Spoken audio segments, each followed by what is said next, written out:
Hello and welcome back to the channel.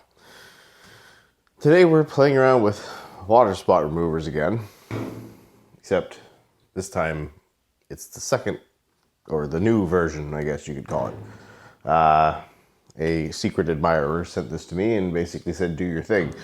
So I'm going to do my thing, which is what I did the last time, which is get a fully stripped panel, put it on and see if it changes the water behavior, and then wash it and see if it changes it again afterwards.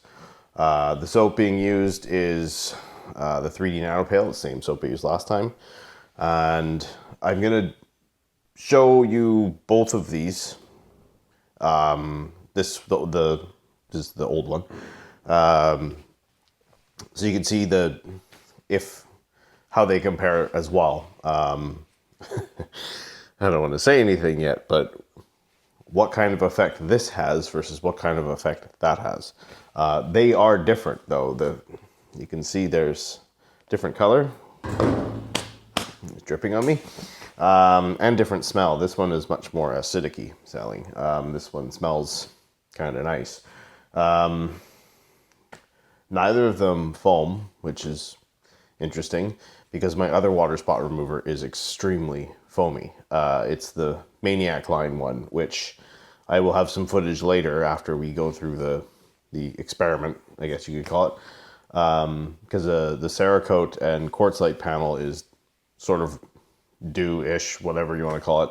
I washed it and filmed it today to sort of do an update on it, and I was going to make a separate video for that, but because I wanted to use the water spot remover, my other water spot remover on it, to do a deep clean, because it sits below a planter pot, which flings a bunch of dirt on it, so it does actually get mineral buildup. I used that to do the deep clean, and it made a difference. The other one did. I didn't want to use this one because I don't like how it changes things. I want to look at the results, and there'll be some stuff will, gleam from that in comparison to this, between the control section in the middle, because that one, when you use it, it doesn't make it hydrophobic, but it made the coated area more hydrophobic. So we'll add that in at the end when we're doing the chit chat.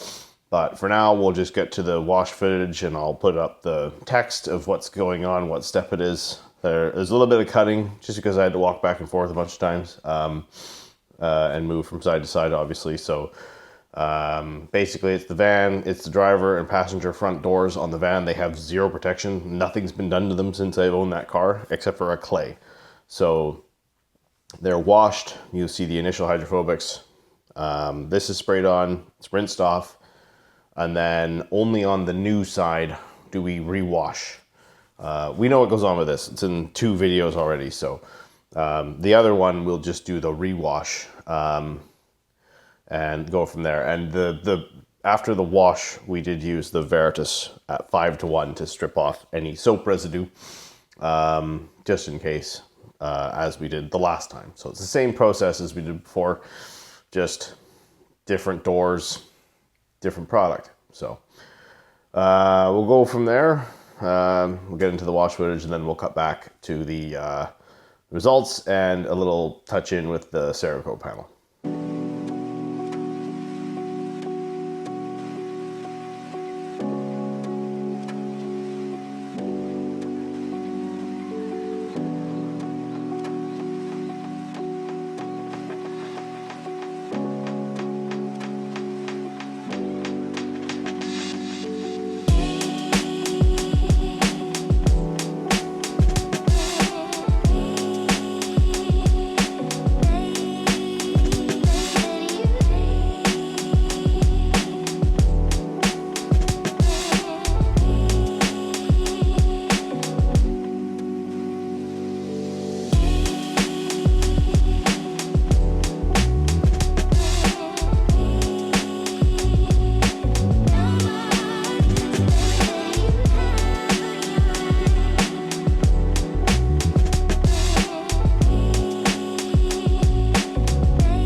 Okay, so we're back, and what do you know?